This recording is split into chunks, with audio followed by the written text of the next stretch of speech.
aspire. Thank you very much. Oh, yes, fine.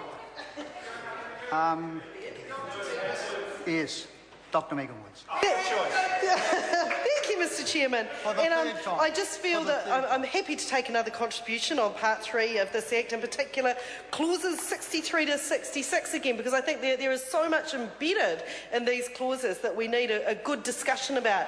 And one of the things that I'd like to discuss in this, and about when we're broadening the definition of what counts as income to be assessed for the purposes of student loan repayments, of course this is going to apply to both people, to those graduates who are in the workforce who are domiciled in New Zealand, but of course it will also apply to New Zealanders living overseas who have a student loan. So now New Zealanders living overseas who earn their money from a business or from a trust are going to be, their income is going to be accessible for student loan purposes.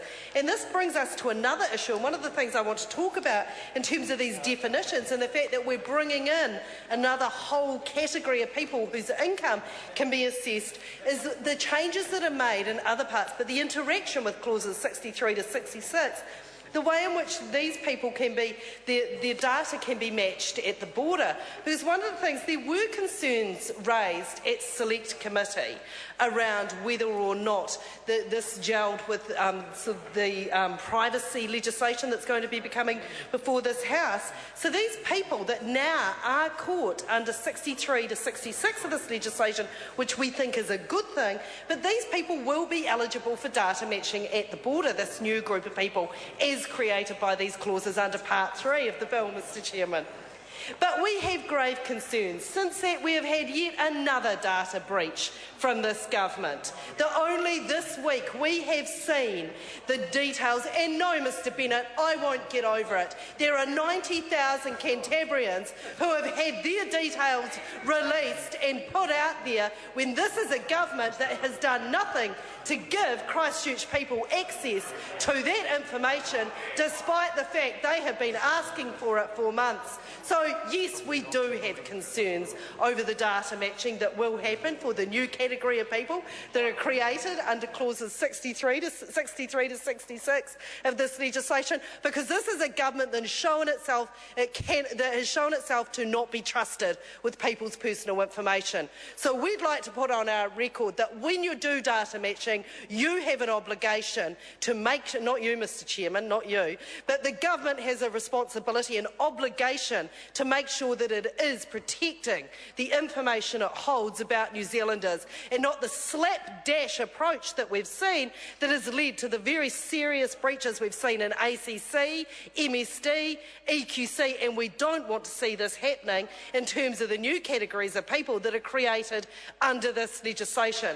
So, Mr. Chairman, we ask that the government members take a call and give us a reassurance that these new categories of people will have their data protected, that there won't be mass releases of it, as there were with the people whose private information was shared in relation to their EQC claims in Christchurch. This is an issue that we take very seriously, and we would not like to see the categories of people created under clauses 63 to 66 in Part 3 of this legislation being subjected to their information being shared in this slapdash and haphazard manner.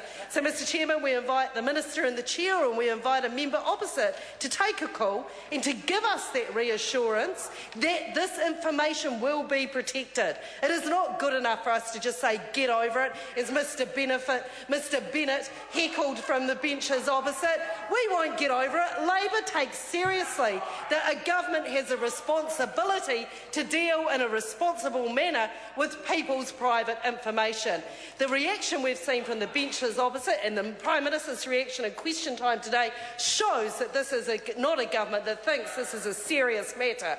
And the fact that we are trusting this government with more information, the ability to share more of this information under this legislation and the people created under clauses 63, 64 and 65 of this legislation, gives us cause to question, and we would welcome a government call on this matter, Mr. Chairman. Mr. Chair.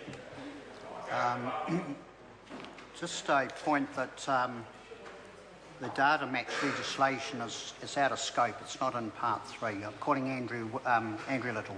Thank you, Mr. Chairman. It's a pleasure to take a call on this bill.